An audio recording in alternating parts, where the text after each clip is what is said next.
The blade scrapes against polymer with the methodical precision of ritual. Trooper Alexei Corvin of the Vostroyan 47th Mechanized draws his combat knife across his lasgun stock, carving the 15th mark with deliberate care.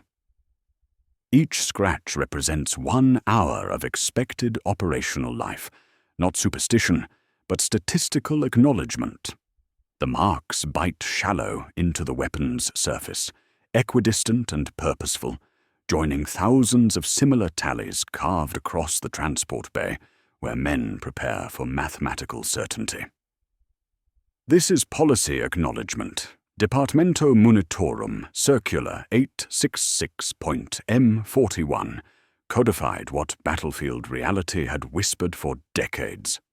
On the Imperium's deadliest fronts, average post-deployment life expectancy measures exactly 15 hours.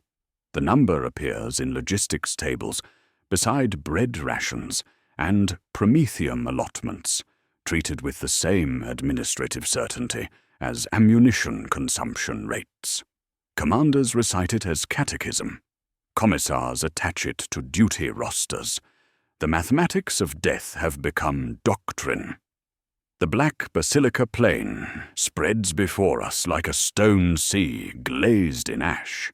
Tertius Hive's eastern approach, where geography conspires with artillery to create perfect killing conditions. 3 regiments have already been consumed here. The Talan 23rd Desert Raiders, the Mordian 88th Iron Guard, and most recently, the Cadian 91st Shock Troops. Their casualty reports read like inventory shrinkage calculations, neat columns recording human variance within acceptable parameters. The basilica's shattered spires loom on the horizon like broken teeth, and between them lies 47 square kilometers of industrial wasteland, where visibility drops to 12 meters during standard atmospheric conditions. Our method follows the imperial system itself. Macro ledgers tracking where bodies become accounting entries, meso-institutional orders converting those ledgers into discipline, and micro-vignettes gathered from dugouts and aid stations where survival is whispered grammar. The sources maintain their own reliability. Casualty tables do not lie, they merely smooth. Commissariat circulars do not invent, they merely command. Soldiers do not analyze, they remember. Circular 866.M41 sits in brigade files, its signature block obscured behind censor lacquer and redaction ink. The authorship remains classified beyond 3 layers of administrative seal, marked only with authority confirmed, inquiry prohibited. An attached addendum standardizes the tally ritual, designed to harmonize morale expectation with operational reality. The document's confidence feels devotional, but here devotion functions as supply management. Someone calculated that 15 hours optimized logistics flow, and mathematics became fate. In mess lines that snake along crater rims, stories circulate with careful euphemism. Veterans speak of angels at the 12th hour, describing unexplained survival events that occur precisely 3 hours before statistical termination. Artillery cessation without explanation. Enemy withdrawal patterns that defy tactical logic. Equipment malfunctions that create temporary survival windows.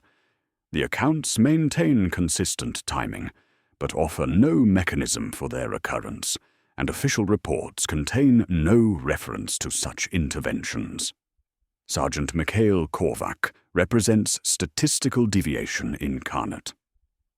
3 previous deployments, 41 documented combat hours, survival metrics that exceed mathematical probability by factors requiring commissariat investigation. When questioned about technique, he responds with approved doctrine, while his eyes suggest knowledge that cannot be officially shared. The system produces anomalies it cannot explain, and survivors it cannot replicate. Fire Plan 7. B governs the next 15 hours through mathematical precision rendered as artillery doctrine. The barrage schedule advances in 2-minute lifts per 100-meter intervals, battery coordination managed through VoxNet protocols requiring specific challenge codes. The document shows moisture damage along its margins, ink smudges obscuring critical timing notations where a clerk's hand slipped in the fog. The plan assumes men move as neatly as numbers advance, a beautiful economy lethal in its trust.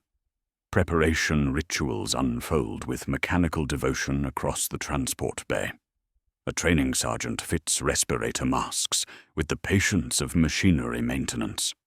A priest walks trenches marking shoulders with Auspex inked thumbs, promising not victory, but sequence. Confession schedules appear between fire orders. The boundaries blur between piety, policy, and procedure, creating a unified system where survival becomes statistical compliance. The chronometer above the deployment bay synchronizes with regimental standard as transport engines achieve operational temperature. Around Corvin, 437 soldiers carry their own acknowledgement of mathematical destiny, each bearing 15 scratches carved into personal equipment. The transport bay fills with equipment checks, whispered prayers, and the soft scraping of knives against weapon stocks as more marks join the ritual count. We will follow these hours as the Departamento designed them, and as men must survive them, asking why clean numbers govern dirty worlds, and why the hand that wrote mathematics into law cannot be named. We will test whether angels descend at the 12th hour, and what price they exact for intervention. We will watch fire plan precision meet human breath, doctrine meet deviation, survival meet system. The clocks reconcile. The ledgers close. Contact hour 0 begins. Contact hour 0 begins. And the plane answers with geometry. The black basilica's shattered spires loom on the horizon like broken teeth, fixed points in a range table that transforms landscape into equation. Between them stretches 47 square kilometers of vitrified slag over broken ferrocrete, ribbed with collapsed conduits that channel movement into predictable gutters. This is not merely a battlefield. It is an engineered consumption zone, a landscape meticulously designed to fulfill its statistical quota through applied mathematics. Artillery parks nest in concentric rings around the basilica's ruins, their positions calculated through trigonometric precision that eliminates dead ground through overlapping fire zones. The outer ring houses basilisk self-propelled guns positioned at maximum effective range, creating interlocking fields that sweep the plane in methodical arcs. Inner rings contain Griffin heavy mortars and Earthshaker cannons, their trajectories plotted to intersect at predetermined kill zones marked on maps with clinical notation. No terrain feature exists by accident. Every crater, every rubble pile, every apparent cover position has been surveyed, ranged, and incorporated into fire solutions that treat human shelter as mathematical problem requiring artillery answer. Macro battery emplacements crown the basilica's remaining spires, their massive guns traversing on schedules that coordinate with ground-level systems. The batteries operate on quarter-hour rotations, their targeting solutions updated through Auspex feeds designed to penetrate the chemical fog, blanketing the battlefield. This fog represents deliberate atmospheric engineering, A cocktail of industrial waste and metallic aerosols that defeats standard Imperial Auspex equipment while leaving enemy targeting systems unimpaired. Visibility oscillates between 6 meters in troughs and 30 in transient clearings before the wall closes again, creating a disorienting environment where engagement ranges collapse to knife-fighting distance. Beneath the fog, servitor-seeded minefields operate like mechanical ecosystems programmed with quarter-hour activation schedules that coordinate with artillery lifts. Their housings disguise themselves among slag and bare purity seals, long dissolved by the corrosive air. Each field cycles through 12 minutes of armed hunger, followed by 3 minutes of reset, while their cogitators purge false positives and rekey to new mass signatures. This interval appears in battery manuals and is whispered by veterans as the soft minute. Though the window proves anything but soft when fire plan timing misaligns and movement slumps into the next armed cycle. The mines respond to pressure, heat, and electromagnetic signatures through logic circuits that distinguish between friend and foe with brutal efficiency, clustering around natural approach routes to channel advancing forces into predetermined engagement areas. The enemy functions as pure mathematical opponent, their doctrine stripped of personality and reduced to operational parameters. They range targets through methodical observation, conserve ammunition through disciplined fire control, and execute counter-battery missions according to templates that respond to Imperial artillery, with clockwork precision. Counter-battery returns arrive within 1 to 3 minutes of a muzzle flash, calculated through sound-ranging augers buried in the slag. When a company goes to ground, hostile batteries lift, count the pause, then lay steel along likely egress angles, prioritizing junctions where drainage channels meet pipelines. This is not malice, but economy. Warfare as engineering problem solved through applied mathematics rather than heroic gesture. The logistical calculus governing advance across this killing ground begins with tonnage. Imperial doctrine calculates consumption rates of 4.2 tons of shells per kilometer advanced, assuming standard resistance and acceptable casualty variance. Transport capacity limits restrict resupply operations to predetermined intervals, creating vulnerability windows where advancing forces must survive on carried ammunition. The bottleneck proves literal. A shattered overpass funnels all traffic down to a 43-meter choke that enemy guns know by heart, turning every supply run into statistical exercise in acceptable loss. Company Commander Jorol explains the mathematics with clinical precision while reviewing deployment maps, his map cases heavier than his rifle.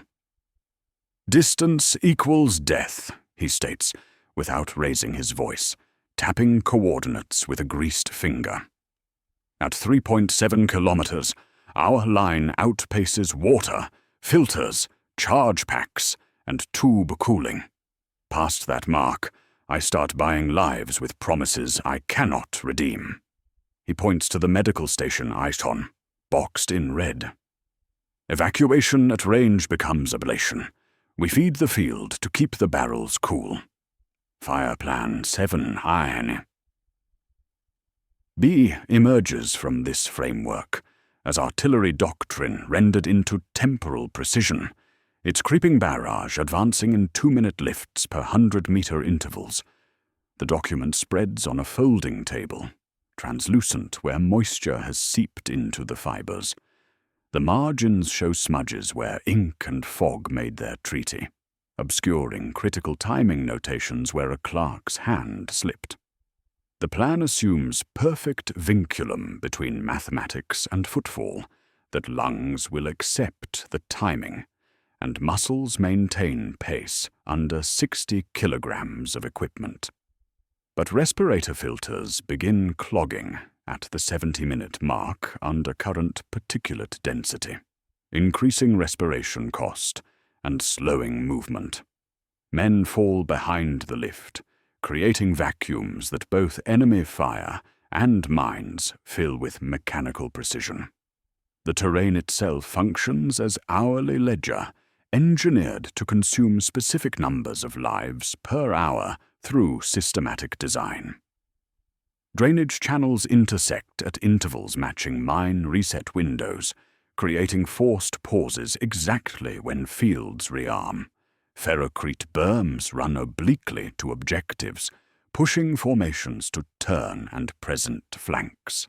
Collapsed pipe fields produce resonant hollows that confuse sound ranging, which counter-battery doctrine resolves by saturating with fixed allotments, regardless of actual occupancy. Each feature costs lives at projected rates that brigade staff can overlay like weather maps, watching colors change as ammunition stocks deplete and bodies enter the machine. When we designate this the deadliest battlefield, we invoke not volume, but efficiency. The plane can absorb 3 regiments because the timing mesh between guns, fog, mines, and movement has been calibrated across months of fighting into a production line for casualties. The enemy participates willingly. So do we. The difference lies in how our ledgers classify the cost as sacred while treating the mechanism as inevitable. This killing architecture requires constant feeding to maintain its mathematical efficiency. The geometry creates appetite that must be satisfied through systematic delivery of human material, processed according to specifications that transform civilians into statistical casualties. The Departamento does not requisition soldiers. It requisitions unit weights of flesh, processed to specification and delivered on schedule. The machinery that accomplishes this transformation operates far from the basilica, in rooms where names become quotas and signatures convert breathing citizens into columns of expendable mathematics. The machinery that accomplishes this transformation operates far from the basilica, in administrative centers where breathing citizens become columns of expendable mathematics. The Vostroyan 47th Mechanized represents typical output from this system, currently at 67% strength after processing through the Imperial conscription apparatus. Their depleted ranks speak to the efficiency of both the killing architecture we have mapped and the harvesting system that replenishes it with systematic precision. Planetary tithes begin the conversion process through calculations that treat populations as renewable resources managed through mathematical quotas. Vostroya contributes 17% of military-age population annually, a figure derived from population density tables, industrial capacity assessments, and strategic expendability rankings that classify worlds by their replaceability within imperial logistics networks. The Departamento Munitorum maintains detailed matrices comparing birth rates against casualty requirements, ensuring sustainable extraction that maintains planetary productivity while meeting military demands. These are not requests but mathematical imperatives flowing from the Emperor's will down to individual family units. Processing centers operate like industrial facilities designed to strip identity and install imperial compliance through systematic dehumanization. At Conscription Station Tertius Gamma, civilians enter through intake bays, marked with purity seals, and emerge as numbered inventory bearing regimental designation.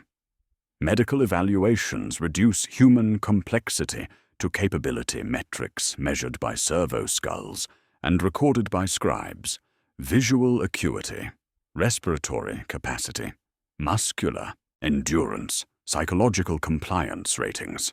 A cogitator processes blood samples and bone density scans, then outputs tactical classifications that assign roles based on measured parameters rather than personal aptitude.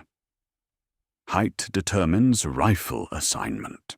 Weight influences equipment load calculations. Blood type affects casualty evacuation priority. Sergeant Mikhail Korvac embodies statistical anomaly within this system. A third deployment veteran whose 41 documented combat hours exceed mathematical probability by margins requiring commissariat investigation.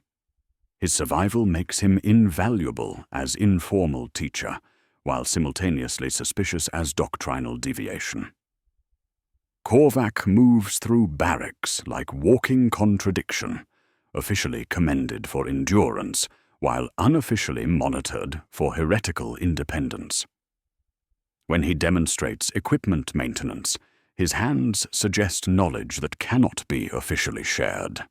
Trooper Yekta represents ideal system output, a first deployment conscript whose faith in Imperial doctrine remains uncompromised by battlefield experience. She recites creed passages with mechanical precision and follows orders without question, embodying the psychological compliance that training programs seek to install. Her equipment bears factory freshness. Her expectations align perfectly with official mortality projections. Yekta believes the 15-hour calculation represents enemy capability rather than Imperial policy, making her psychologically prepared to fulfill statistical requirements. Medic Senna occupies dangerous middle ground between faith and experience, maintaining informal casualty predictions based on observed patterns rather than official doctrine. Her medical training provides analytical framework for understanding human fragility, while field experience reveals gaps between theoretical survival and practical reality. Senna carries unauthorized notebooks recording symptoms, treatments, and outcomes that diverge from approved medical protocols, creating knowledge that could prove invaluable or heretical depending on commissariat interpretation. The fundamental contradiction embedded in Imperial training reveals itself through curriculum emphasis that prioritizes Imperial creed memorization over tactical survival instruction. Conscripts spend 60 hours learning liturgical responses for every hour devoted to battlefield medicine or tactical movement. Combat training focuses on following orders rather than independent decision-making, creating soldiers psychologically prepared for martyrdom but poorly equipped for survival. The system deliberately produces compliance over competence, ensuring doctrinal purity at the cost of tactical effectiveness. Underground information networks emerge among veterans as natural response to this institutional failure, operating within Imperial discipline structures through careful euphemism and coded instruction. Veterans like Korvac share survival knowledge through equipment modification, demonstrations, and maintenance sessions that teach unauthorized techniques. These networks function through ritualized knowledge transfer that appears to support Imperial doctrine while actually subverting it through practical application. Information travels via barter, dry socks for safe path diagrams, LHO sticks for counter-barrage warnings. The networks teach posture, not rebellion, existing to shave the statistical curve without breaking the institutional machine. The pipeline continues with mechanical inevitability as replacement drafts board transports and disembark into staging areas, where the 47th waits with empty seats like missing teeth. Readiness spikes from 67 to 83% on morning reports, and supply tables breathe easier. The models anticipate smooth return to 67% within 15 hours of contact, with variance accepted and triumph defined as mathematical convergence. When statistical models encounter individual human psychology through these networks, the result creates tension between mathematical prediction and psychological reality. The 15-hour calculation assumes uniform human response, but individual variations disrupt logistical planning through unpredictable outcomes that the networks attempt to address through unauthorized competence within authorized compliance. When statistical models encounter individual human psychology through these networks, the result creates tension between mathematical prediction and psychological reality. But to understand how this tension became institutionalized, we must trace the mathematics themselves through archived Vox memos that reveal their bureaucratic genesis. The 15-hour calculation that governs life and death on the Black Basilica Plain originated not from battlefield observation, but from administrative necessity, buried in the data vaults beneath subsector command, where dust-sealed records preserve the transformation of logistics into liturgy. The document trail begins with a mid-level Munitorum analyst, designated only as Questor Tertiary Voldris, facing a problem familiar to administrators across the Imperium. Fronts fluctuate, but convoys do not. His initial Vox memo, dated 847.M41, requested permission to develop Unit Endurance Index modeling to reduce what he termed supply variance irregularities across protracted engagements. The language remains clinical, mathematical, absent any reference to human cost. Valdris approached mortality as a manufacturing variable requiring standardization. The 15-hour figure emerged through pure mathematical convergence, where multiple supply curves intersected at optimal efficiency. Trial calculations tested against 17 separate engagements revealed the elegant symmetry. 9 hours failed to cover standard assault and counter-assault cycles. 21 hours demanded too many medevac sorties for the available frigate pool. 18 hours collided with macro transport windows calculated in 30-hour rounds.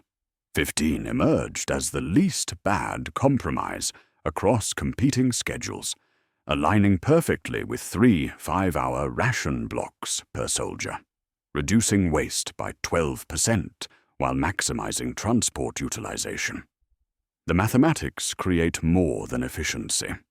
They create institutional dependency. Priest rotation assignments align with 15-hour cycles, ensuring spiritual coverage without redundancy through canonical rotations of 5 litanies before vocal fatigue.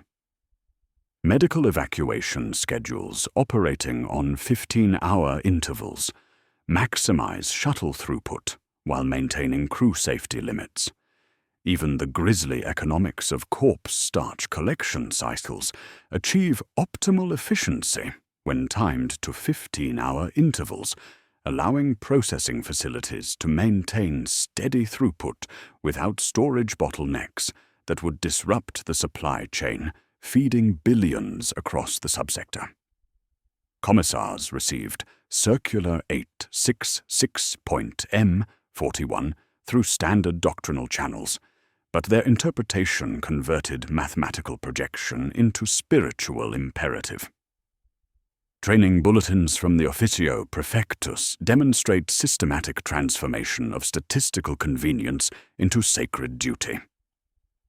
Hold 15, Earn Absolution, appears first as suggested motivational framework, then evolves through institutional repetition into liturgical response that soldiers recite during equipment checks. The mathematics acquire religious significance through bureaucratic momentum, becoming articles of faith rather than logistical projections. The administrative horror reveals itself through systematic redaction applied to the circular's origins. Valdris's signature block disappears behind censor lacquer, applied by scribes following Protocol Administratum Tertius, which mandates anonymity for documents achieving doctrinal status. Personnel records transfer to sealed archives.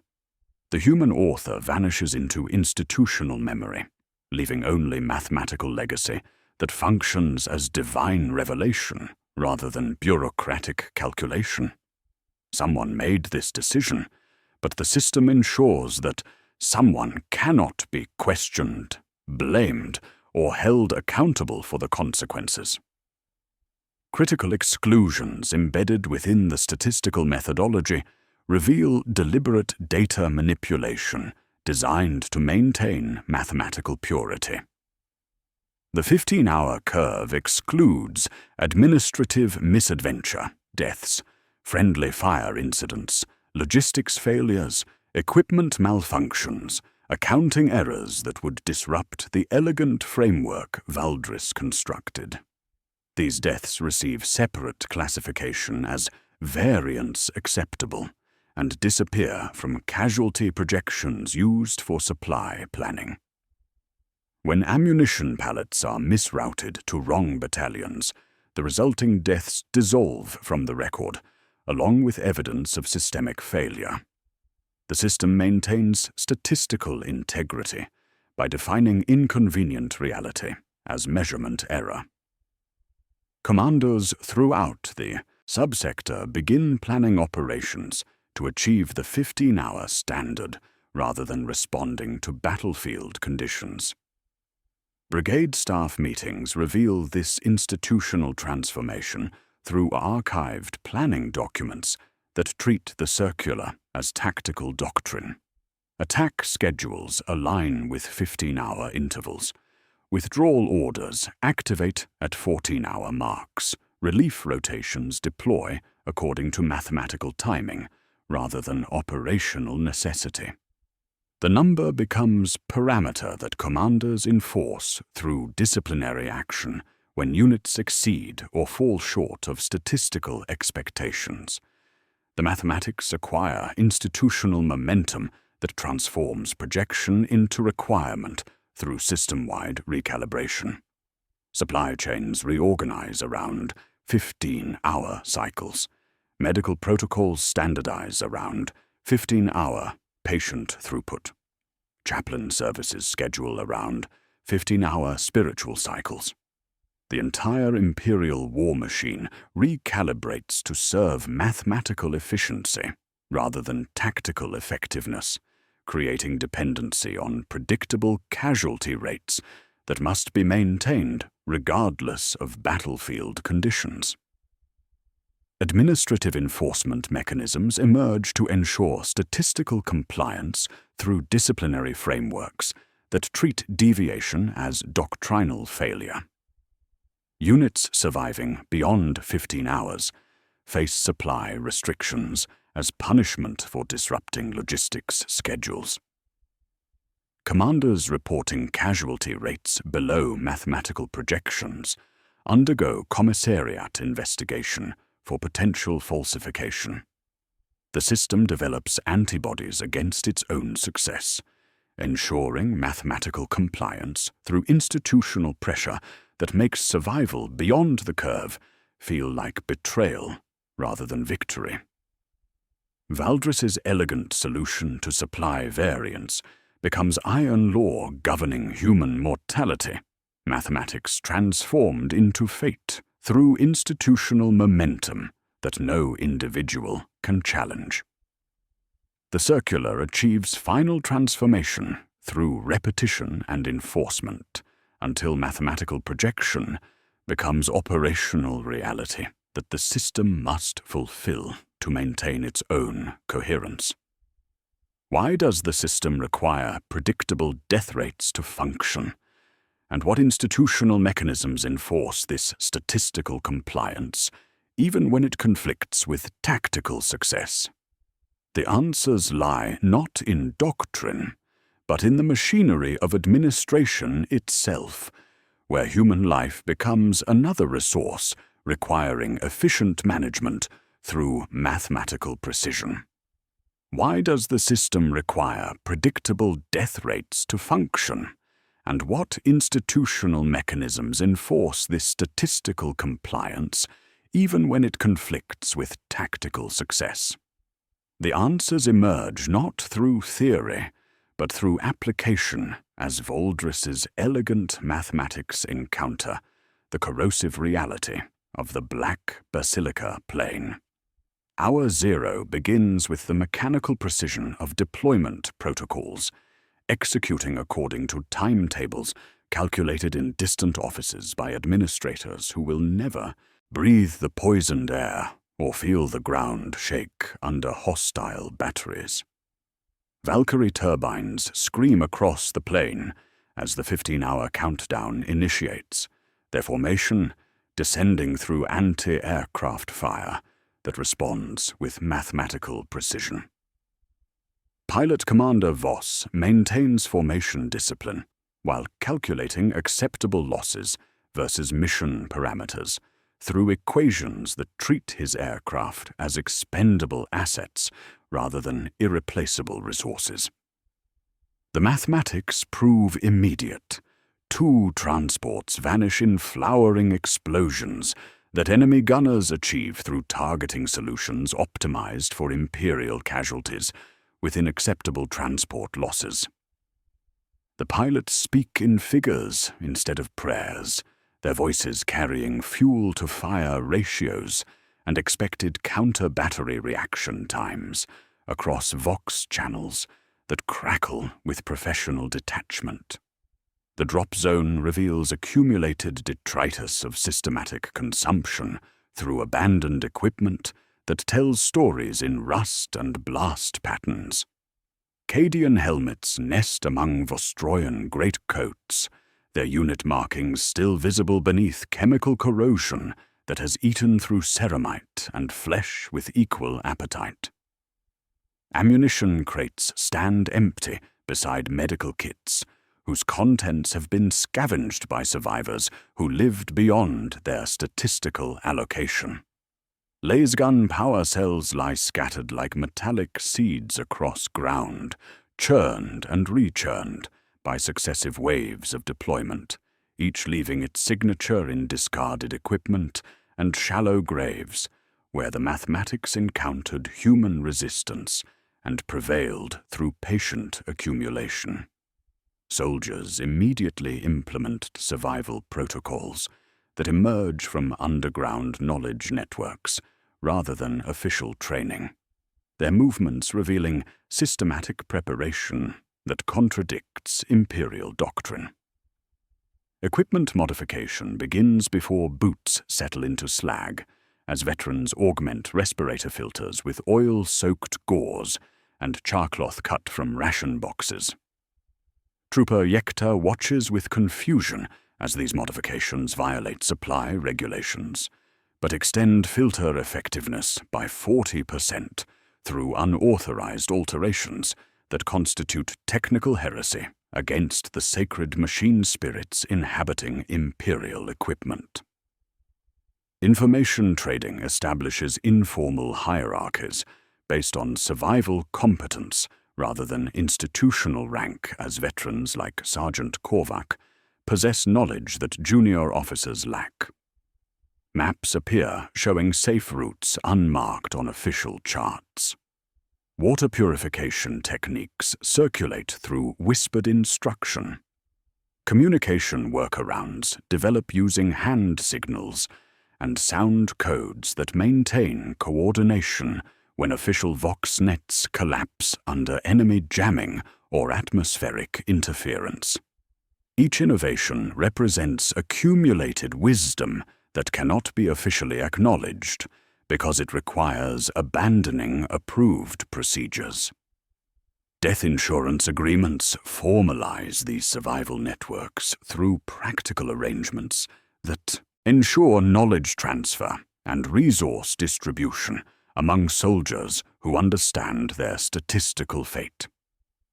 Veterans establish mentorship relationships with conscripts, trading survival instruction for loyalty and promising to carry messages home if the mathematics prove accurate.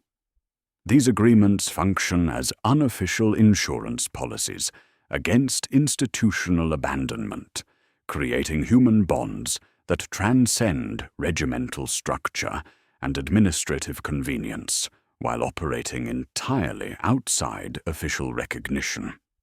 The teaching process reveals fundamental contradiction between survival effectiveness and doctrinal compliance, as Korvac begins sharing tactical knowledge that directly contradicts official training.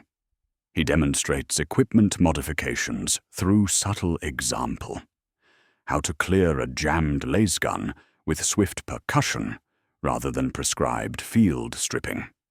How to maximize minimal cover through economical movement that abandons parade ground formations. Every effective survival technique requires abandoning some element of imperial doctrine, creating impossible choices between effectiveness and compliance that will define the remaining 14 hours and 57 minutes.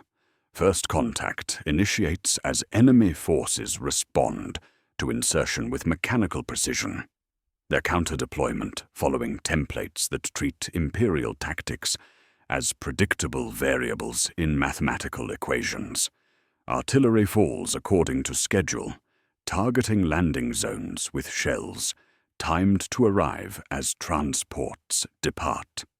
The enemy demonstrates systematic understanding of imperial deployment patterns through intelligence gathering that penetrates operational security or mathematical analysis that predicts imperial behavior through statistical modeling.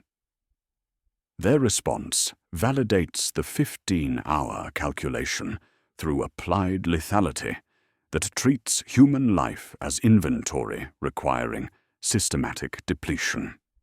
The commissariat observes these developments through trained eyes that evaluate compliance as carefully as they measure courage, preparing to enforce mathematical destiny through disciplinary mechanisms that transform statistical projection into institutional requirement.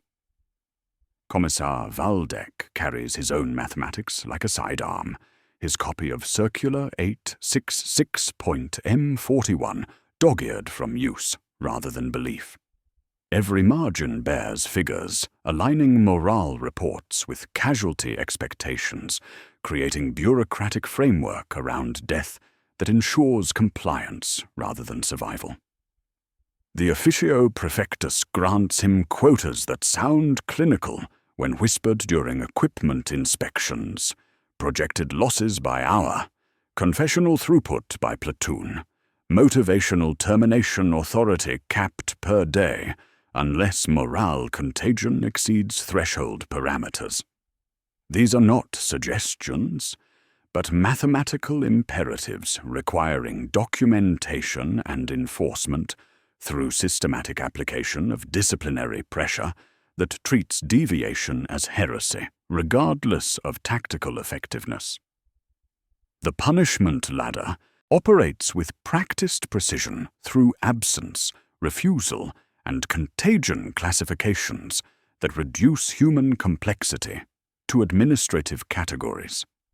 Absence captures the soldier who slips beneath fog at the wrong minute and fails to present for count. Refusal identifies the pause that blooms when orders conflict with survival instinct.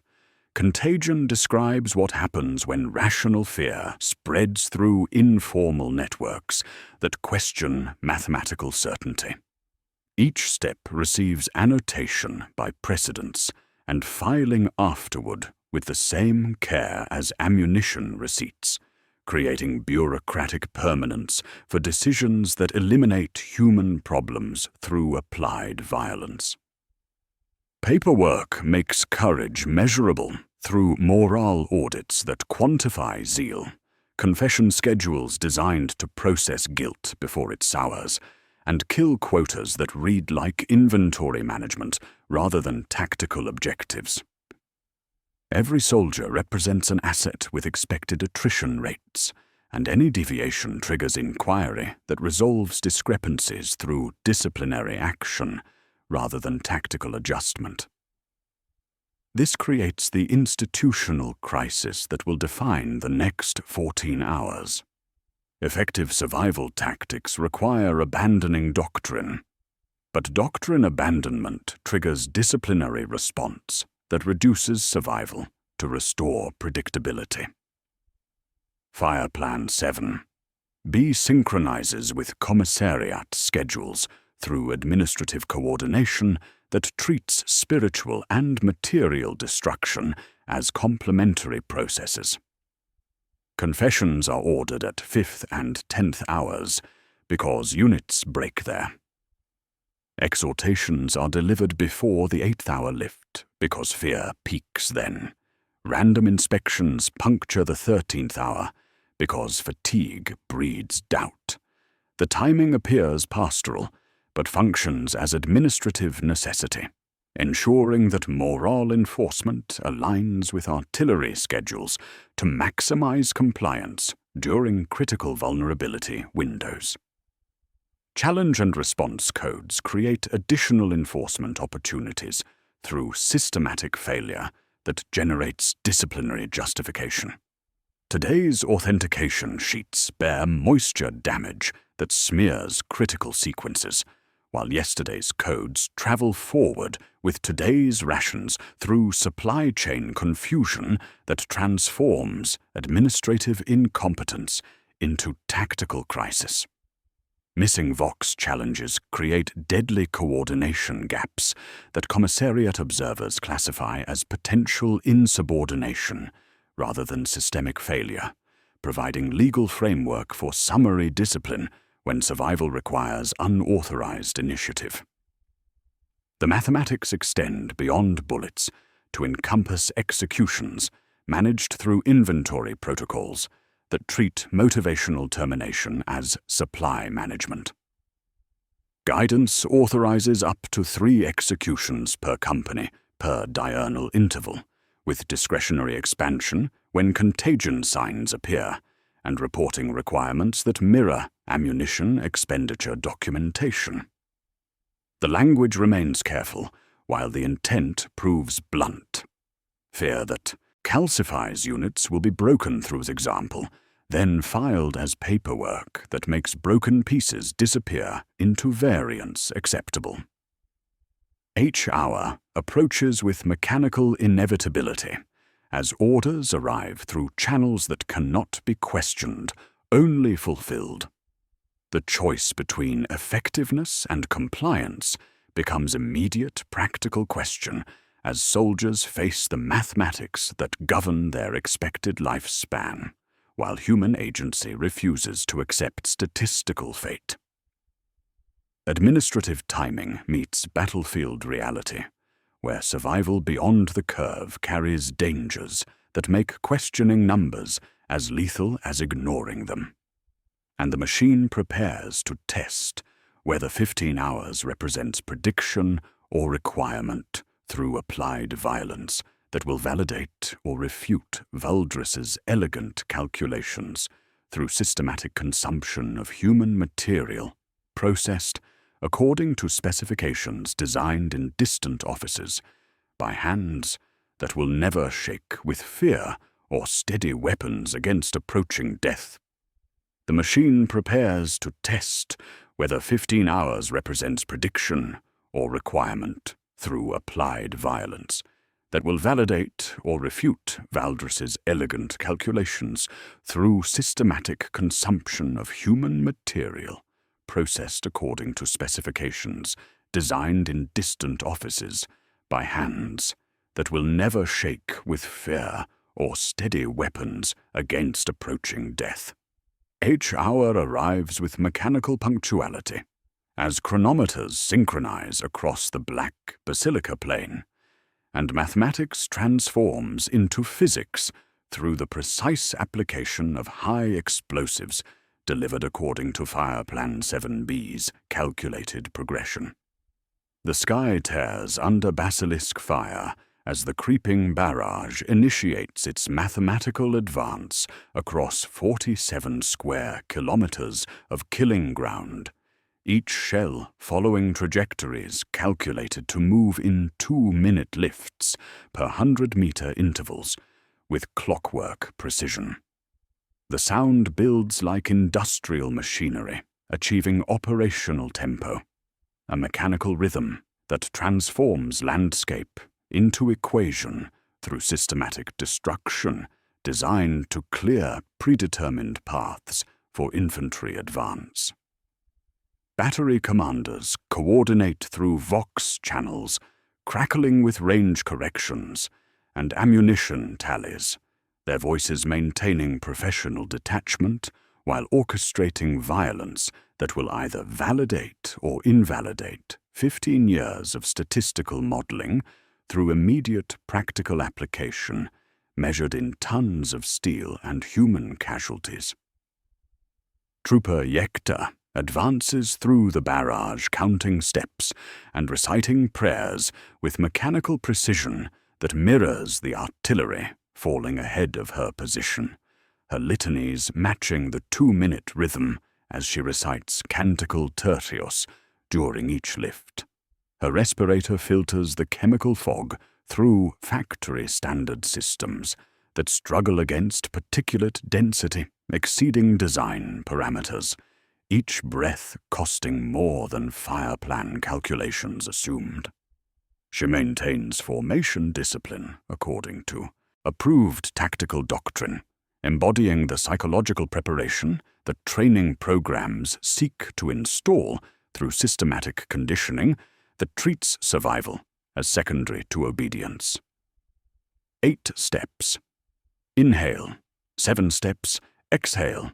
The catechism braided through the hiss of standard filtration that clogs incrementally with each meter advanced.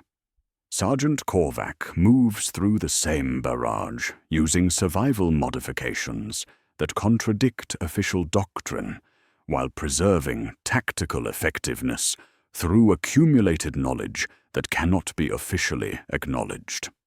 His respirator bears unauthorized alterations extending filter life by 40%, oil-soaked gauze, and charcloth cut from ration boxes creating breathing apparatus that functions when approved equipment fails.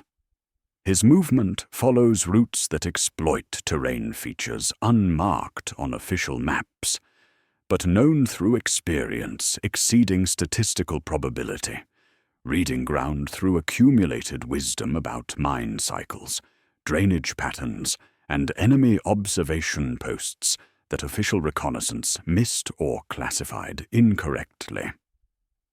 Medic Senna treats casualties under fire while maintaining informal casualty predictions based on observed patterns rather than official projections, her medical training providing analytical framework for understanding human fragility, while field experience reveals gaps between theoretical survival and practical reality.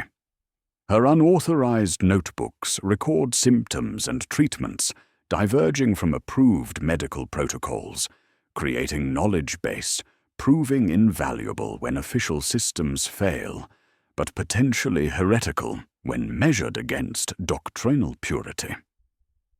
Each patient represents statistical variance requiring processing through medical procedures designed to optimize resource allocation rather than individual survival, triage decisions made according to evacuation capacity rather than medical necessity. The administrative horror reveals itself through systematic failure, transforming mathematical precision into mass casualty event as battery commanders receive orders to conserve munitions through premature barrage lift, coordinated with supply chain calculations, prioritizing ammunition stocks over tactical effectiveness. The decision arrives through logistics channels, treating shells as inventory, requiring management, rather than tactical assets requiring proper application, transforming Valdris's elegant mathematics into practical demonstration of institutional priorities.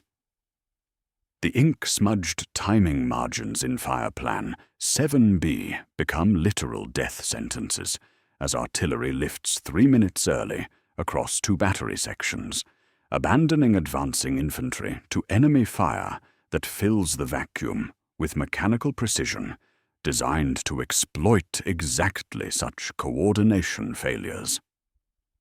Counter-battery fire responds with mathematical accuracy as enemy gunners execute targeting solutions calculated to intersect with Imperial coordination breakdowns, their shells arriving precisely where Fireplan timing should have provided protection, but administrative efficiency created vulnerability windows. Shrapnel plows through gaps where suppressive fire should have maintained coverage. Mines rearm into footfalls of soldiers who trusted the schedule, and men who rehearsed courage die while moving correctly according to doctrine that prioritizes compliance over survival. Vox nets collapse under cascading authentication failures, as moisture-damaged challenge codes create deadly coordination gaps throughout the assault force, transforming communication systems into liability rather than asset through systematic breakdown. The authentication sheets bear water damage, smearing critical sequences, while yesterday's codes travel forward with today's rations through supply chain confusion that transforms administrative incompetence into tactical crisis. Friendly fire incidents multiply as units lose identification protocols, and artillery observers mistake Imperial positions for enemy targets, adding administrative casualties to enemy action in mathematical progression, validating the 15-hour calculation through compound failure modes that exclude administrative misadventure from official statistics. Survival innovations prove crucial as modified equipment saves lives through unauthorized effectiveness that cannot be officially acknowledged, but proves tactically superior to approved systems. Korvax filter modifications allow continued operation while standard equipment fails, creating survival advantage spreading through informal networks, as soldiers observe practical results and abandon doctrinal compliance for tactical effectiveness. Sap trenches provide escape routes exploiting terrain knowledge accumulated through underground information sharing rather than official reconnaissance, demonstrating how survival networks function as parallel command structure based on competence rather than authority. Informal leadership networks maintain cohesion when official command structure fails through systematic breakdown of communication and coordination systems, creating tactical effectiveness emerging from human initiative rather than institutional direction. Veterans assume tactical leadership based on survival competence, while official commanders struggle with equipment failures and communication breakdowns, transforming command authority into liability. The networks prove more effective than doctrine because they prioritize survival over compliance, creating tactical advantages that cannot be officially recognized without acknowledging systematic institutional failure. The statistical curve steepens as planned through mathematical precision, treating human mortality as predictable variable requiring systematic management. bodies accumulating according to Valdris's calculations, as artillery, mines, and enemy fire achieve projected casualty rates within acceptable variance parameters. The killing architecture functions as designed, consuming human material at projected rates while maintaining operational efficiency through systematic resource management that validates 15-hour projections through practical application, converting theoretical mathematics into measurable reality. Yet individual agency creates statistical anomalies, disrupting logistical projections through unpredictable survival patterns, as some refuse to comply with numbers through initiative that cannot be calculated or controlled through administrative mechanisms. Korvac's survival techniques spread through informal networks faster than official doctrine, creating tactical effectiveness exceeding projected parameters while undermining predictability that logistics systems require for efficient operation. Each survival beyond the curve represents mathematical deviation requiring processing through institutional mechanisms designed to maintain statistical compliance rather than tactical effectiveness.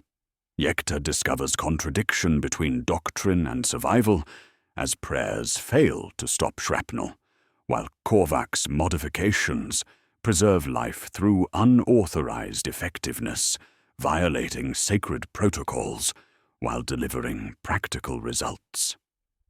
Her faith in imperial mathematics encounters practical reality, suggesting survival requires abandoning approved procedures for techniques that work but cannot be officially acknowledged without undermining the entire system of authority governing imperial military operations through mathematical precision rather than tactical adaptation.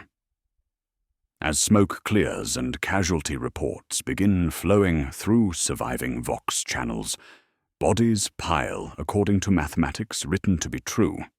Yet, statistical noise acquires names through human agency refusing mathematical fate. The fundamental question emerges with brutal clarity. How does the system process soldiers who survive beyond statistical expectations, and what institutional response awaits those who exceed their mathematical fate through individual initiative disrupting predictable patterns required for efficient resource management?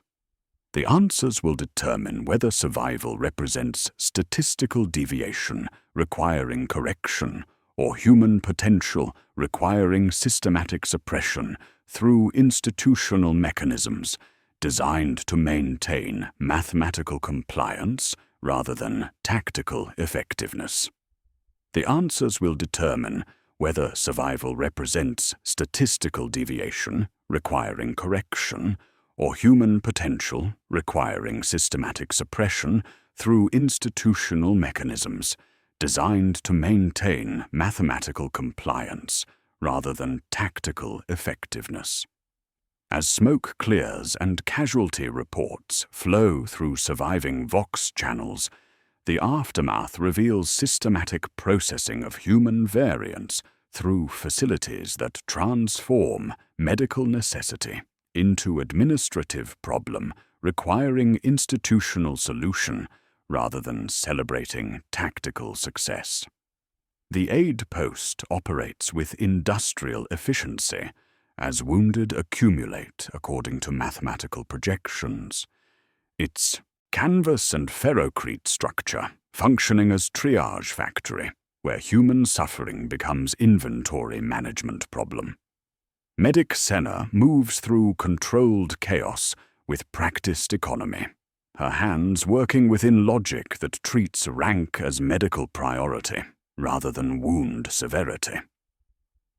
The Kudzu evacuation codes determine fate through bureaucratic rather than medical assessment, their color-coded tags functioning like industrial sorting mechanisms designed to preserve institutional value over individual life. Kudzu Alpha designates officers for immediate orbital medical transport regardless of injury severity, their survival deemed strategically vital for maintaining command integrity through resource allocation that prioritizes replacement costs over human need. A major with superficial shrapnel wounds receives priority extraction, while enlisted soldiers with sucking chest wounds await transport in field treatment areas, where supplies calculate projected throughput rather than actual medical necessity. Senna watches shuttle crews step over stabilized privates to reach officers whose rank insignia shine brighter than their wounds, the mathematics proving elegant in their cruelty. Officer replacement exceeds enlisted replacement by factors requiring preferential resource allocation that transforms medical triage into a counting exercise. Sergeant Korvac emerges from this processing as statistical deviant whose continued existence disrupts supply calculations and replacement schedules through unpredictable longevity exceeding administrative parameters. A clerk scans his ident plate and frowns as the slate flashes variance flags indicating expected life hours exceeded, his 41 documented combat hours representing mathematical impossibility requiring institutional processing. Replacement schedules assume his absence. Rations were packed for ghosts, ammunition routes calculated for empty hands. His survival tugs at tables invisible to field personnel, but real in their logistical consequences, transforming tactical competence into administrative crisis requiring correction rather than analysis. Administrative confusion multiplies as survivors exceed statistical allocation through individual initiative that cannot be calculated or controlled through mathematical modeling, designed to predict human behavior through aggregate analysis rather than individual variation. Supply requisitions fail when units maintain strength beyond projected depletion rates, creating bottlenecks as replacement schedules assume casualty rates that survival networks disrupt through unauthorized effectiveness. Food allocation calculations break down when more soldiers survive to consume rations than mathematical models predict, each extra mouth representing deviation from projections that logistics systems require for efficient operation across subsector-wide coordination involving millions of soldiers and billions of tons of supplies. Ghost units emerge as natural consequence of statistical deviation through survival patterns exceeding administrative recognition, creating tactical formations that officially no longer exist but continue operating effectively through informal networks based on competence rather than compliance. The Vostroyan 47th officially reports 67% strength, while actually maintaining 83% through survivors who should have died according to mathematical projections, but continue fighting through techniques that cannot be officially acknowledged without undermining statistical prediction governing imperial logistics and tactical planning. These ghost formations exploit administrative blindness through parallel command structures emerging from practical necessity rather than institutional design. Without tables to feed them, they feed themselves through systematic scavenging that bleeds resources from units still officially recognized. Without columns to count them, they move without authorization through terrain knowledge accumulated via underground information sharing rather than official reconnaissance. They pass signals that never existed in training primers, hold positions unmarked on command maps, and requisition through theft rather than proper channels while maintaining tactical effectiveness exceeding that of properly supplied formations following approved doctrine. Trooper Yekta discovers this contradiction as her faith in imperial mathematics encounters practical reality, suggesting survival requires abandoning approved procedures for techniques that work but cannot be officially acknowledged. Her prayers, once recited at barrage cadence, become shorter and closer to breathing as she learns Korvac's heresies without naming them as such, filters that violate sacred protocols while extending life, movement patterns that abandon parade ground formations for tactical effectiveness, pauses that contradict manual timing while avoiding mind cycles. Each lesson represents accumulated wisdom, proving medically and tactically valuable, but institutionally dangerous because it demonstrates systematic failure of approved systems designed by administrators who never calculated survival odds through battlefield observation. The institutional problem reveals itself through fundamental contradiction between tactical effectiveness and administrative efficiency, as the system requires predictable failure rates to maintain logistical coordination across operations involving mathematical projections governing everything from ammunition production schedules to corpse starch processing capacity.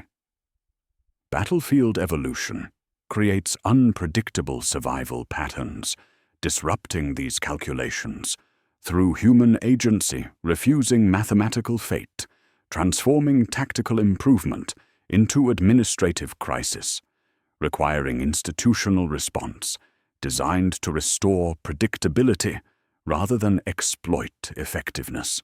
Survival beyond 15 hours begins to feel like institutional betrayal rather than personal victory as soldiers discover their continued existence creates problems for systems designed to process their deaths according to predetermined schedules.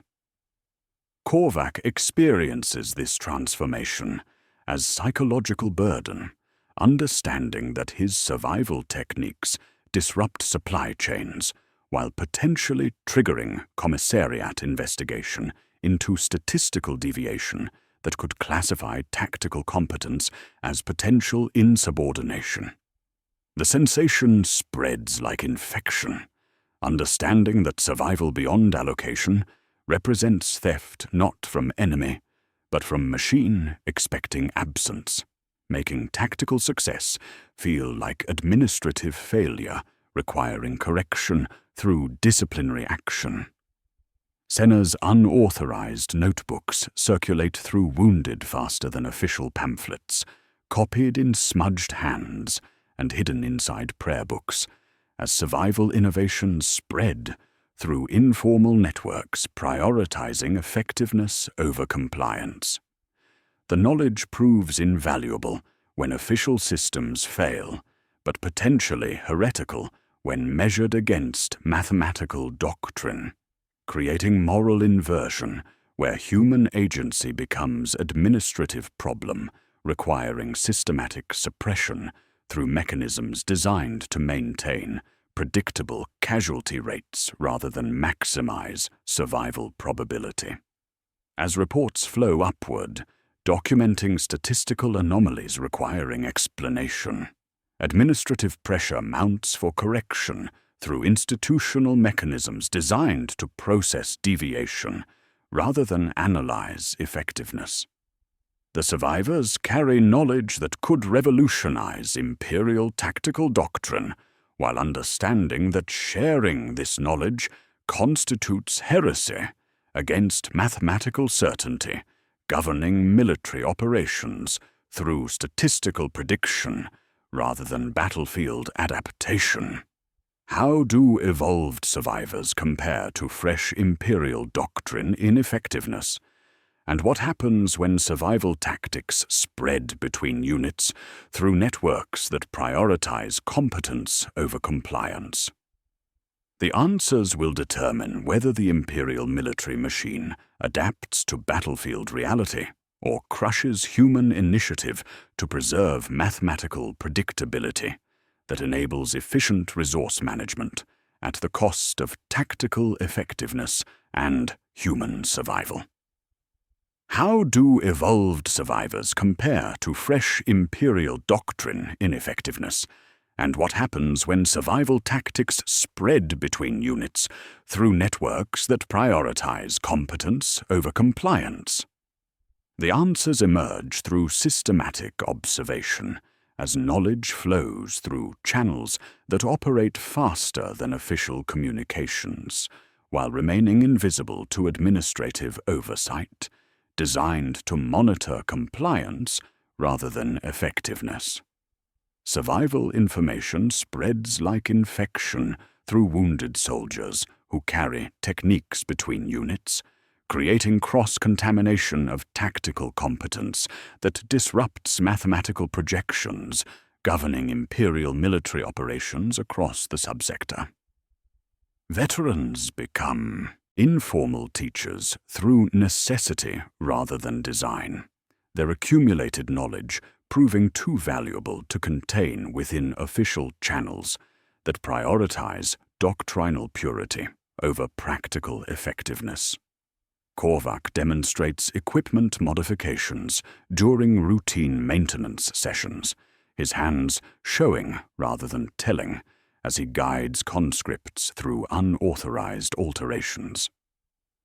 A lesson on field stripping, a jammed lasgun, transforms into demonstration of percussion clearing using boot heel impact, a technique saving precious seconds while bypassing the approved 27-step field manual.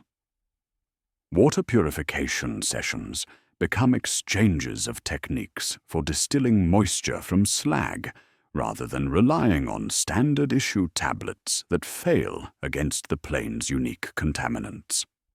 The teaching process operates through ritualized instruction, disguised as compliance with regulations requiring equipment maintenance and tactical review. Veterans share terrain reading through map exercises that appear routine, while conveying survival information about mine cycles, drainage patterns, and enemy observation posts accumulated through battlefield experience exceeding statistical probability. Chalk markings appear on culvert mouths indicating safe passages, 2 dots and a bar meaning mines asleep, 1 dot meaning careful timing required. These symbols spread faster than official communications, carried by informal runners designated greys, who thread between companies passing timing marks and filter modifications while belonging to no official order of battle. A parallel command structure emerges through natural selection, favoring competence over compliance, as soldiers discover that, following unofficial guidance, improves survival probability, while official doctrine increases mortality risk through systematic failure to adapt battlefield conditions. Veterans assume tactical authority, whose advice carries more weight than commissioned orders, when survival depends on individual initiative rather than institutional direction.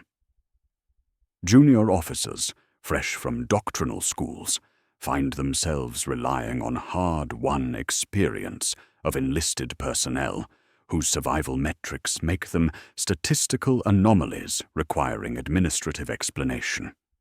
The core institutional crisis reveals itself as units abandoning doctrine become demonstrably more effective through survival-based tactics, while the system requires doctrinal compliance to maintain control over military operations through predictable behavior patterns. Effectiveness and control prove mutually exclusive when battlefield conditions require adaptation, contradicting mathematical projections governing logistics planning, designed to support millions of soldiers through standardized procedures rather than individualized tactics. The contradiction cannot be resolved without choosing between tactical success and administrative efficiency. Mathematical crisis develops as the 15-hour rule breaks down under systematic adoption of survival-based tactics, disrupting casualty projections, governing imperial logistics planning across subsector-wide operations. Supply chains recalibrated around predictable failure rates, experience shortages when units maintain strength beyond statistical allocation through unauthorized effectiveness. A company projected to stand at 43% after 18 hours still musters 71%, creating cascading supply problems. Rations run short where bodies were meant absent. Evacuation flights arrive light. Corpse starch processors idle while replacement schedules fail when fewer soldiers die than mathematical models predict.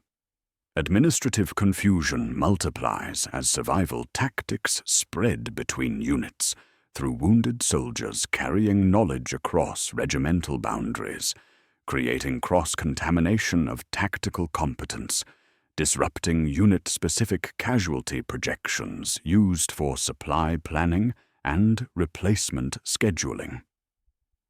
Each transfer of survival knowledge represents mathematical deviation from projections, assuming doctrinal compliance, creating predictable outcomes, transforming tactical improvement into administrative crisis requiring institutional response, designed to restore statistical predictability rather than exploit battlefield effectiveness. The phenomenon acquires official designation as tactical recidivism through commissariat documentation, classifying survival beyond statistical allocation as potential insubordination, requiring investigation and correction. Commissar reports describe veterans contaminating conscripts with non-standard procedures that undermine doctrinal compliance while creating unpredictable operational variables, disrupting logistics planning. The terminology transforms tactical competence into disciplinary problem, suggesting soldiers surviving through unauthorized methods represent institutional threat requiring suppression rather than tactical asset-deserving development. Field observations demonstrate measurable tactical superiority of units employing survival-based tactics over formations following approved doctrine, creating evidence proving effectiveness of unauthorized techniques, while simultaneously providing justification for disciplinary action against soldiers whose competence threatens institutional control. The survivors carry knowledge proving superior to official doctrine, while understanding that sharing constitutes heresy against mathematical certainty, governing military operations through statistical compliance rather than battlefield effectiveness. What institutional countermeasures will the Imperium deploy against effective soldiers whose tactical competence threatens mathematical predictability? And how does the system resolve the fundamental contradiction between battlefield effectiveness and administrative control requiring predictable casualty rates for efficient resource management across billions of soldiers and trillions of tons of supplies? What institutional countermeasures will the Imperium deploy against effective soldiers whose tactical competence threatens mathematical predictability? And how does the system resolve the fundamental contradiction between battlefield effectiveness and administrative control requiring predictable casualty rates for efficient resource management across billions of soldiers and trillions of tons of supplies? The answer arrives through sealed directives that transform tactical success into administrative crisis requiring systematic correction through mechanisms designed to restore mathematical compliance rather than exploit battlefield effectiveness.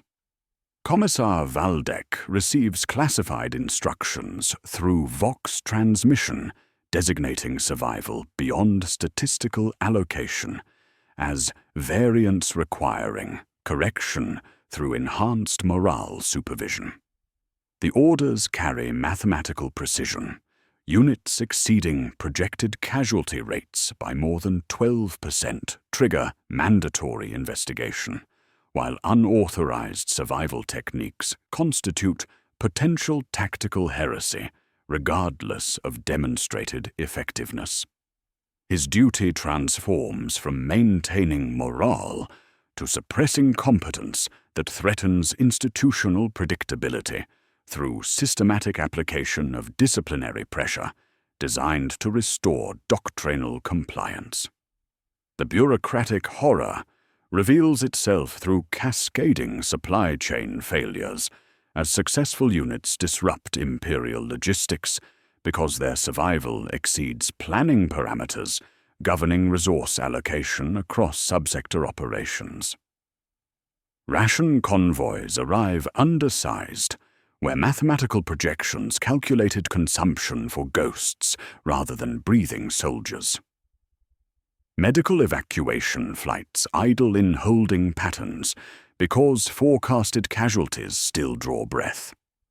Corpse starch processing facilities experience throughput shortfalls when fewer bodies arrive than mathematical models predict, disrupting food production chains, feeding billions whose survival depends on predictable military mortality rates, converting human casualties into consumable resources through systematic processing. Administrative confusion multiplies as ammunition factories gear production schedules around replacement rates derived from casualty mathematics, creating shortages when units maintain operational tempo beyond statistical allocation. Transport capacity calculations fail when evacuation requirements exceed projections based on 15-hour mortality curves. Each survivor beyond mathematical expectation represents deviation, multiplying through logistics networks until tactical success becomes systemic crisis, requiring institutional response, prioritizing predictability over effectiveness through systematic suppression of unauthorized competence. Survival tactics begin classification as potential heresy through commissariat documentation, treating unauthorized effectiveness as doctrinal deviation requiring correction rather than tactical innovation deserving analysis. Equipment modifications violate sacred protocols governing machine spirit appeasement, creating technical heresy against approved procedures. Unauthorized communication methods constitute security breaches enabling enemy intelligence gathering. Informal command structures represent insubordination against institutional authority requiring disciplinary response, regardless of battlefield results. The classification system transforms competence into crime through administrative mechanisms designed to maintain compliance rather than exploit tactical advantage. The ultimate revelation emerges through archived documentation, exposing Circular 866.M. 41's true purpose. The 15-hour calculation wasn't created to predict death, but to enforce it through systematic application of mathematical requirements governing Imperial operations. The circular functions as administrative tool, mandating predictable casualty rates rather than battlefield observation, documenting natural mortality patterns.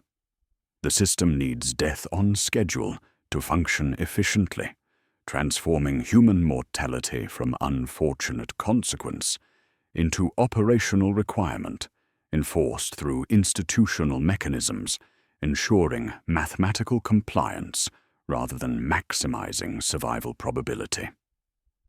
Administrative misadventure categories expand systematically to absorb inconvenient survival statistics through reclassification, maintaining mathematical purity by defining deviation as measurement error rather than tactical improvement. The variance normalization protocols multiply: environmental fatigue, non-combat positional loss, duplicated return to duty, each providing bureaucratic mechanism for eliminating evidence that survival exceeds projections through individual initiative rather than institutional design. Soldiers surviving through unauthorized techniques disappear from casualty reports through administrative processing that classifies continued existence as statistical noise requiring correction rather than human achievement deserving recognition. Effective soldiers face systematic redeployment to attritional sinks through transfer orders disguised as tactical necessity, but functioning as disciplinary action designed to restore statistical compliance through exposure to higher mortality environments. Veterans whose survival techniques disrupt mathematical projections receive assignment to operations with casualty rates exceeding demonstrated competence, creating administrative solution to soldiers who refuse to die according to schedule. Sergeant Korvac receives orders folded inside commendation for demonstrated gallantry, understanding immediately that merit posting means concentration of proven assets at decisive points where the statistical curve can be restored through overwhelming application of lethal force. The system resolves effectiveness versus control through systematic elimination of tactical innovation threatening mathematical predictability required for efficient resource management across Imperial military operations. Field commanders receive guidance emphasizing maintenance of projected casualty rates for operational efficiency, with success measured by mathematical compliance rather than mission accomplishment. Units achieving objectives while exceeding survival projections face investigation for potential doctrinal deviation, while formations suffering casualties according to mathematical predictions receive commendation regardless of tactical failure. Trooper Yekta discovers this contradiction as survival knowledge conflicts with institutional loyalty, her hands learning Korvac's modifications while her mouth recites approved litanies. Medic Senna copies final pages from memory into hollow prayer book spines before transfer orders arrive. The choice crystallizes with brutal clarity: compliance promises sanctity and clean ledger entries, while survival promises suspicion, investigation, and travel orders to map squares where artillery answers less frequently, and mathematical curves achieve restoration through systematic attrition designed to eliminate statistical anomalies, disrupting administrative efficiency. What does this reveal about the true nature of Imperial military doctrine as control system prioritizing mathematical predictability over tactical effectiveness? And how do individual soldiers navigate the impossible choice between survival through unauthorized competence and compliance with institutional requirements, treating human mortality as operational necessity rather than tragic consequence? What does this reveal about the true nature of Imperial military doctrine as control system, prioritizing mathematical predictability over tactical effectiveness? And how do individual soldiers navigate the impossible choice between survival through unauthorized competence and compliance with institutional requirements, treating human mortality as operational necessity rather than tragic consequence?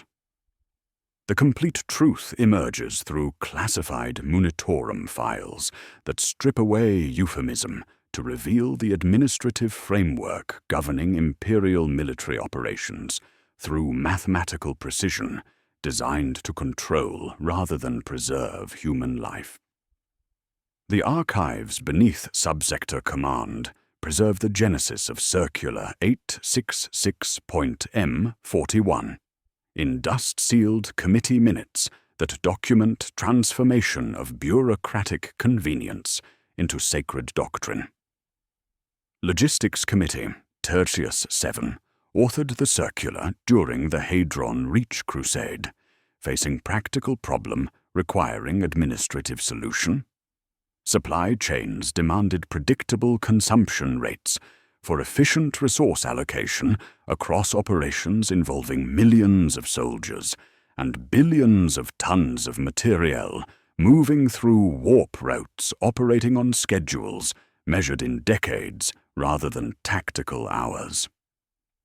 The 15-hour figure emerged through pure bureaucratic coincidence during the pacification of Glavius Prime, where actual mortality rates matched theoretical projections by statistical accident rather than analytical precision.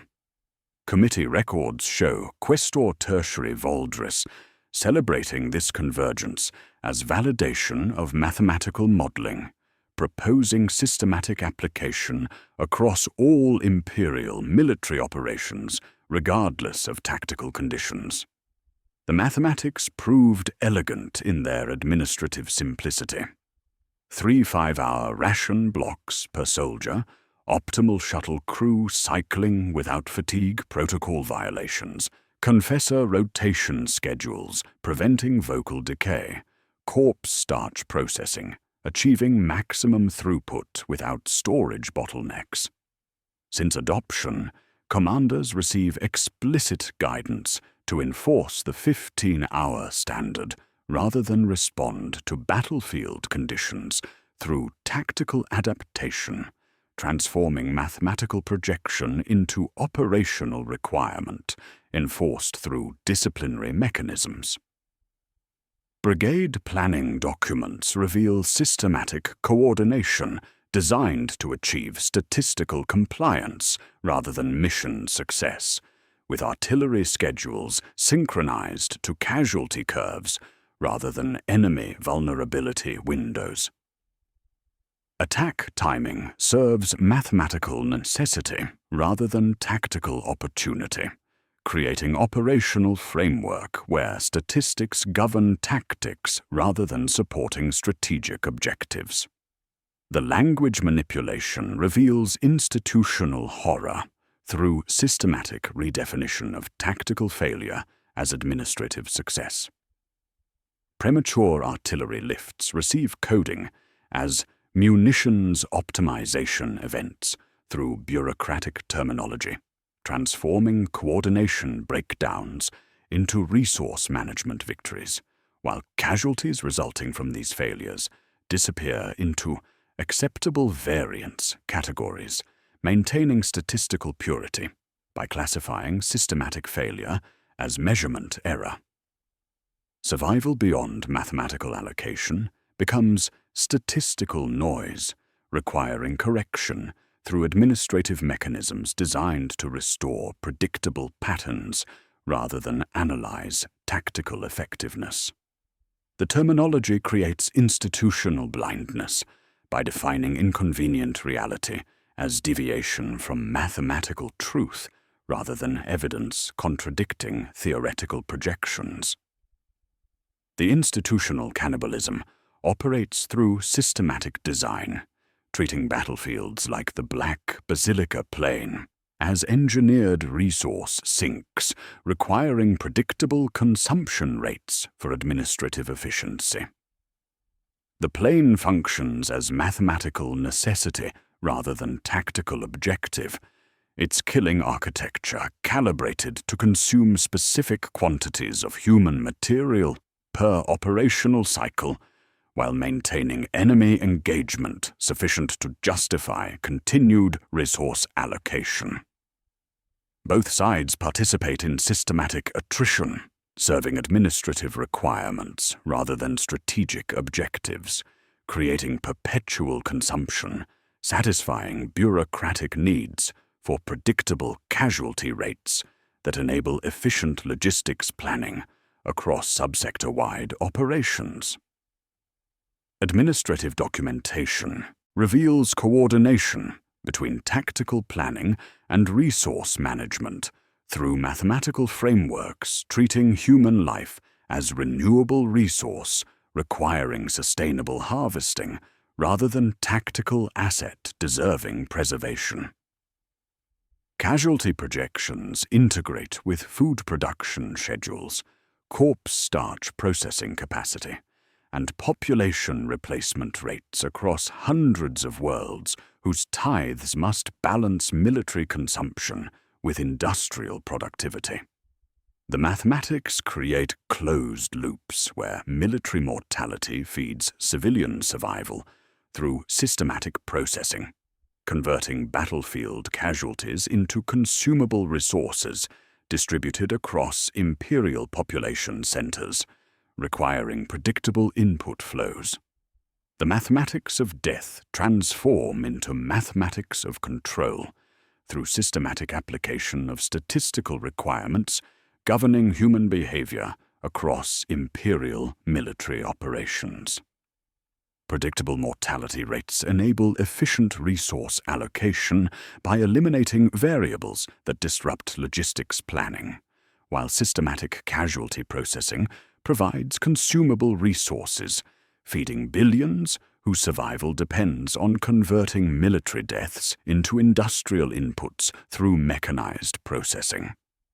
The system requires death on schedule to function efficiently, transforming human mortality from tactical consequence into administrative necessity, enforced through institutional mechanisms, ensuring mathematical compliance over tactical effectiveness.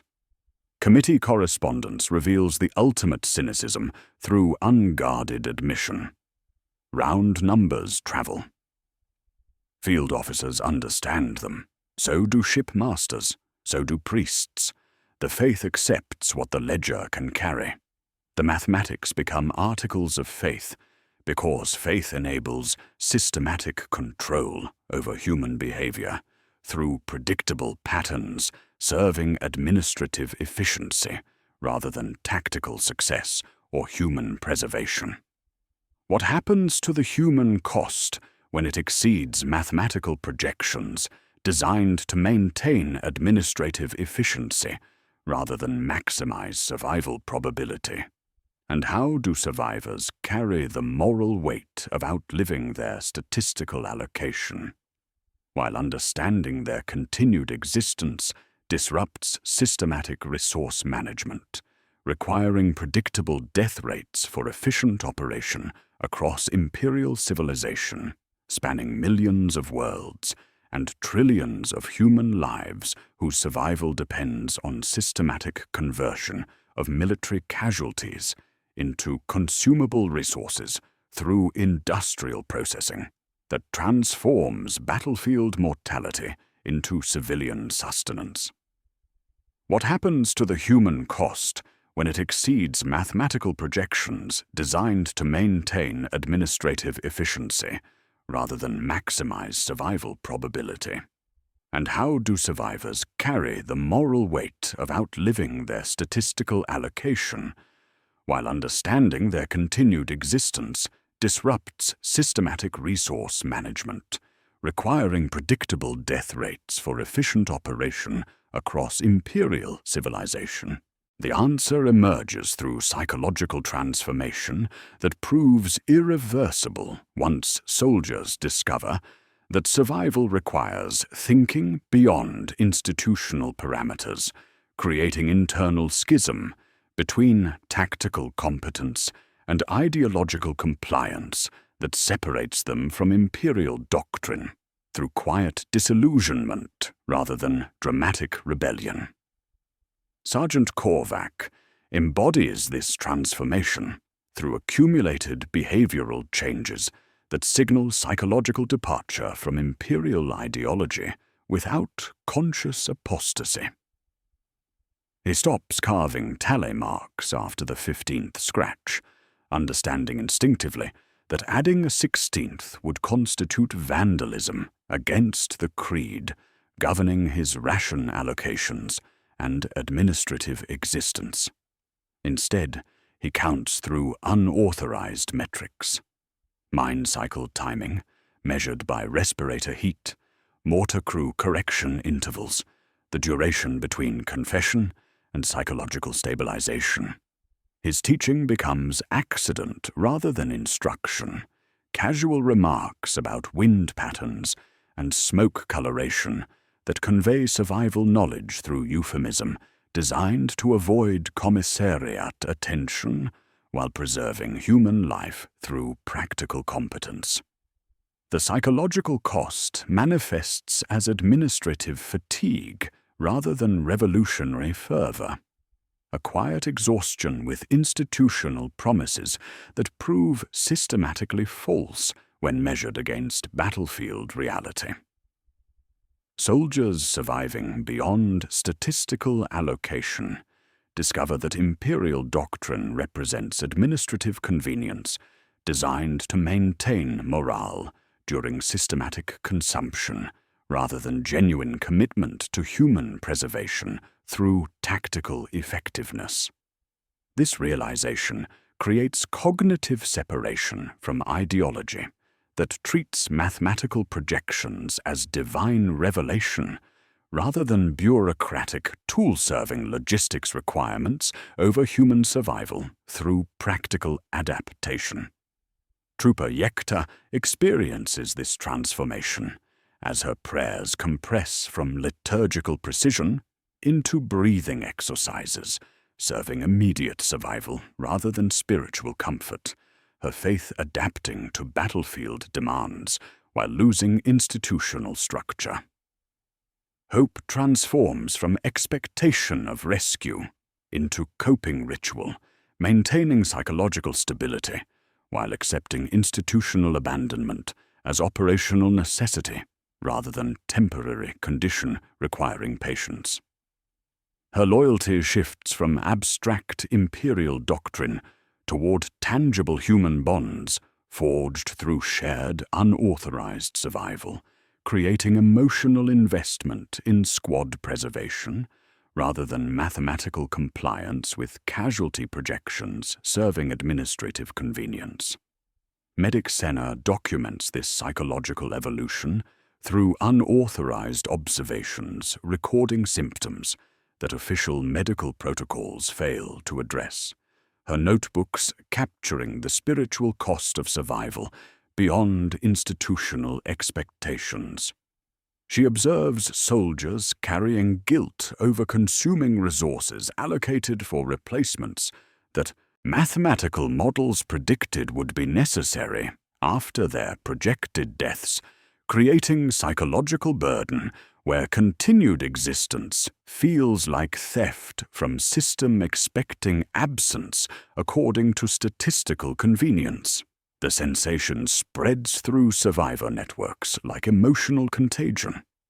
Understanding that effectiveness beyond allocation constitutes administrative heresy, requiring correction through disciplinary mechanisms designed to restore predictable patterns. The moral inversion completes itself through systematic revelation that righteousness requires refusing to waste human life, satisfying administrative schedules, rather than accepting martyrdom as spiritual necessity. Survival becomes deviation from sacred mathematics rather than personal victory, while tactical competence transforms into potential insubordination, threatening institutional authority, requiring systematic compliance with mathematical projections. Veterans develop parallel ethics, prioritizing human preservation over statistical compliance, their informal creed treating individual initiative as sacred duty, rather than doctrinal violation, requiring correction through disciplinary action. The most effective Imperial soldiers prove to be those who've learned to function independently of Imperial systems, while remaining loyal to human survival rather than institutional doctrine, creating fundamental contradiction between tactical competence and ideological compliance. These veterans carry knowledge that could revolutionize Imperial military operations, while understanding that sharing constitutes heresy against mathematical certainty, governing Imperial civilization through statistical predictability rather than battlefield effectiveness.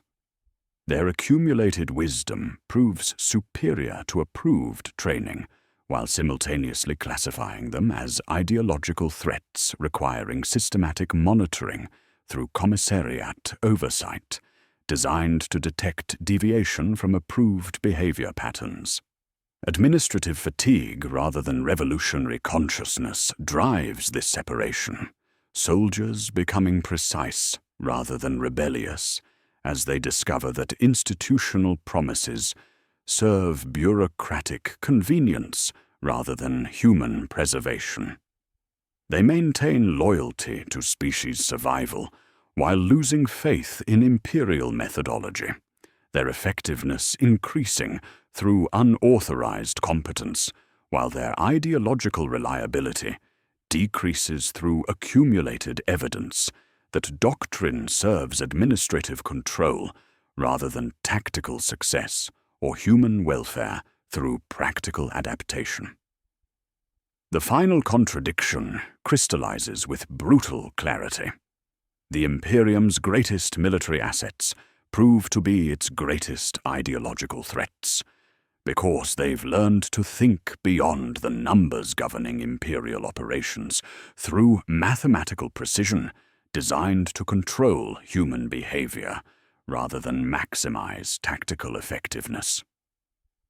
Veterans who master survival beyond statistical expectations develop independent thinking that threatens institutional authority, requiring systematic compliance with projections serving logistics convenience over human preservation, making their competence both tactically invaluable and politically dangerous to system requiring predictable failure rates for efficient operation. What does this transformation mean for Imperial authority structures requiring systematic compliance with mathematical projections governing human behavior through predictable patterns serving administrative efficiency? And how does the system maintain control over soldiers who've transcended institutional limitations through accumulated knowledge, proving superior to approved doctrine, while simultaneously threatening the entire framework of authority governing Imperial military operations through statistical compliance rather than tactical effectiveness? What does this transformation mean for Imperial authority structures, requiring systematic compliance with mathematical projections governing human behavior through predictable patterns serving administrative efficiency? And how does the system maintain control over soldiers who've transcended institutional limitations through accumulated knowledge, proving superior to approved doctrine, while simultaneously threatening the entire framework of authority governing Imperial military operations through statistical compliance rather than tactical effectiveness? The institutional resolution arrives through systematic suppression rather than adaptation, revealing the Imperium's fundamental commitment to mathematical control over tactical effectiveness. The Officio Prefectus issues Sealed Addendum 866-Theta, redefining unauthorized survival techniques as tactical heresy, requiring immediate correction regardless of demonstrated battlefield effectiveness. Doctrinal harmonization teams deploy across affected sectors, their mandate treating competence as variance requiring elimination rather than tactical innovation deserving analysis. Commissariat reports document veterans contaminating conscripts through non-standard procedures that undermine mathematical compliance while creating unpredictable operational variables disrupting logistics planning. The terminology transforms survival into crime, making tactical competence evidence of potential insubordination rather than military asset deserving recognition. Survivors face impossible choice, crystallizing with brutal clarity. Return to doctrinal compliance, accepting statistical death according to mathematical projections, or continue evolving while risking classification as traitor requiring systematic elimination. Sergeant Korvac receives transfer orders disguised as commendation, destination coordinates marking map squares notorious for consuming statistical anomalies through overwhelming lethality. Trooper Yekta faces assignment as training instructor, with explicit orders to teach approved doctrine while suppressing unauthorized techniques that preserved her life. Medic Senna receives offer of shipboard medical posting contingent on surrendering her unauthorized notebooks for doctrinal review, understanding immediately that accumulated knowledge must be hidden or destroyed to avoid heresy charges. The final revelation strips away euphemism to expose institutional truth. 15 hours represents not statistical reality, but administrative requirement enforced through systematic necessity governing Imperial operations. The system needs predictable failure to maintain control over both material resources and human ideology through patterns serving bureaucratic efficiency rather than tactical success or human preservation. Predictable mortality enables systematic resource allocation across subsector operations while preventing development of independent thinking that threatens institutional authority requiring compliance with projections rather than adaptation to battlefield conditions. Death on schedule serves dual function as logistics tool and ideological control mechanism, ensuring ammunition factories gear production around replacement rates, while corpse starch processing maintains throughput feeding billions whose survival depends on converting military casualties into consumable resources. Veterans who survive beyond mathematical allocation acquire knowledge proving superior to institutional training, while simultaneously threatening the entire framework of control governing Imperial military operations through statistical compliance rather than battlefield adaptation requiring individual initiative. Administrative processing continues with mechanical precision as the Valhallan 104th Ice Warriors receives deployment briefing on the Black Basilica Plain, their orientation maintaining institutional continuity through systematic repetition of mathematical projections governing expected mortality rates. Fresh conscripts receive explanation of 15-hour life expectancy, presented as enemy capability rather than Imperial policy. Their psychological preparation ensuring compliance with statistical requirements through acceptance of mathematical fate rather than development of survival competence threatening institutional predictability. Evolved survivors observe from shadows as this perpetuation unfolds, carrying knowledge that could revolutionize Imperial tactical doctrine, while understanding that sharing constitutes heresy against mathematical certainty governing Imperial civilization. They watch new arrivals carving tally marks into weapon stocks with ritualistic precision, understanding that each scratch represents acceptance of institutional requirement rather than battlefield preparation. mathematical compliance rather than tactical competence for survival through practical adaptation. The knowledge circulates through underground networks, operating within imperial discipline structures through careful euphemism and coded instruction. Veterans becoming quiet contraband moving along trench lines as nameless advisors. They arrive with rations and leave with rumors, correcting maps through thumbnail gestures, tapping bulkheads twice to indicate mine reset timing, trading gauze lengths for whispered promises without names. They teach posture rather than rebellion, sharing survival techniques through equipment modification demonstrations that appear to support Imperial doctrine, while actually subverting it through practical application.